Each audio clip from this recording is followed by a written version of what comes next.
Hello, everybody. It is Friday, September 23rd, and it's officially September break. We've broken September. Yay for us. We had a great day with lunch with the doctor today. We watched we watched season 2, episode 1, which was the Christmas invasion and the first appearance of probably the best doctor of the modern age, David Tennant.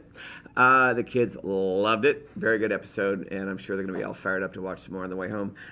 Why not? As I said before, all the episodes are available on Amazon Prime. If you have an Amazon Prime account, they are not available on Netflix still because issues. I don't know why. There is no homework over break. However, if you'd like to do a couple of things over break, math facts, I'd really appreciate it. 10 minutes a day, maybe. And I want to take a moment and show you a couple of things on the Math Fact app. And the home screen looks like this. And forgive me, this is kind of backwards to me. If you click down here on the settings tab, you'll be able to follow along with me and show what I want you to see. If you, again, tab up on the top and push the multiplication button here, this puts you into the multiplication fact settings. And there's a couple of 3 things that you can do in here to either A, make sure that they're using all of the facts 0 to 12, factors 0 to 12, because some of them like turn the 12s and the 7s and the 8s off because those are really kind of hard. And those are the ones that they really need to practice on.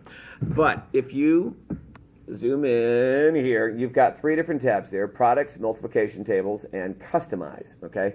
First of all, the products. And if you look down here, you are able to now set the products from anywhere from 0 to a low to a high of 144. And if you hit the plus and minus on there, it'll dial it up and down. The settings you want, if you want them to have all the factors, is to start at 0 and end at 144. That way they get everything from 0 times 0 to 12 times 12. The second button in the middle, the multiplication tables, does this. And again, this allows you to set the factors. They call them multipliers. We know that's not the right word, don't we, boys and girls? They're factors. Shame on the developers. The factors, aka multipliers, you can set those there. Again, 0 to 12 is optimal. Those are the tables that we want them to know. But again, sometimes they push that down and just stop at 9 because those pesky 10s, 11s, and 12s are tricky.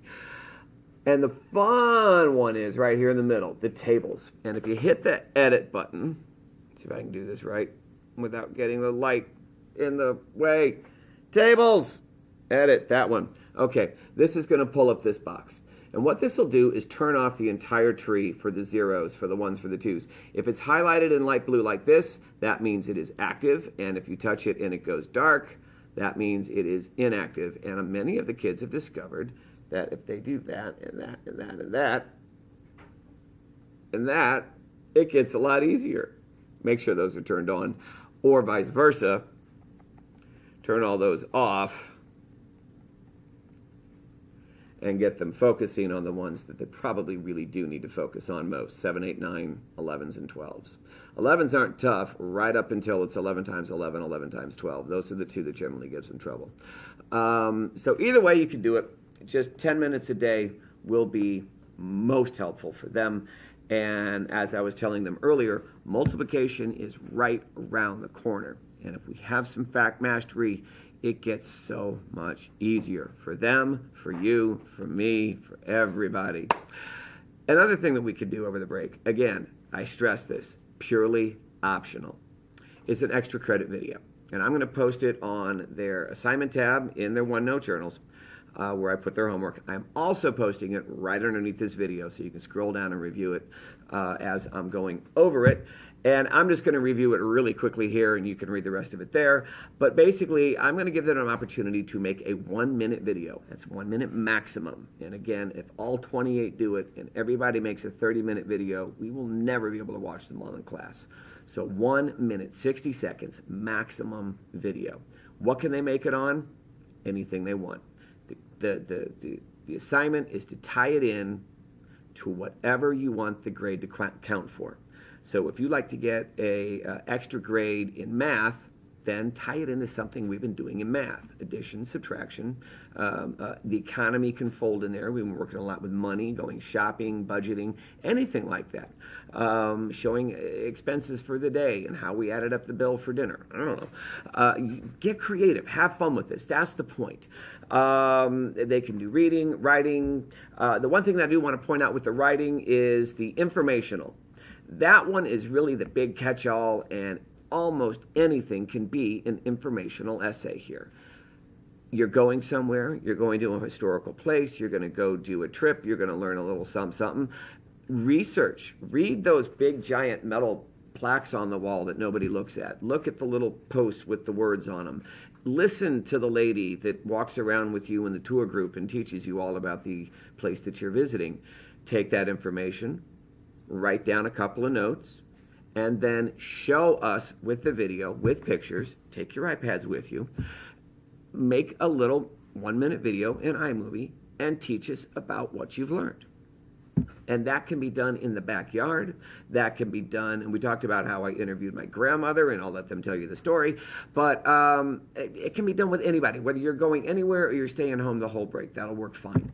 Finally, when we get back, Wasiga. We're going. The trip is here. Everybody's paperwork is in. Everybody's correct. All chaperones, I think, as far as I know, are accounted for. We're all good to go, man.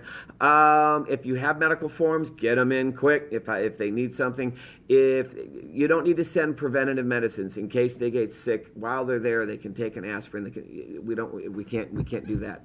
But anything else that they need on a regular basis, please send, and we will administer accordingly. We're leaving that Wednesday. That Wednesday is also walk to school day. So if they're going to walk to school, moms and dads just drop their stuff off. We're going to have a drop-off point right outside in the bus lanes where they come in, the covered playground area.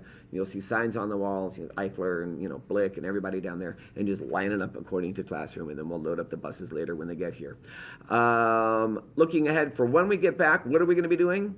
Well, it's kind of a broken week, but we're going to be gone for 3 days. So that Monday and Tuesday, we're going to do some math. And we're going to do some STEM stuff. I got some fun.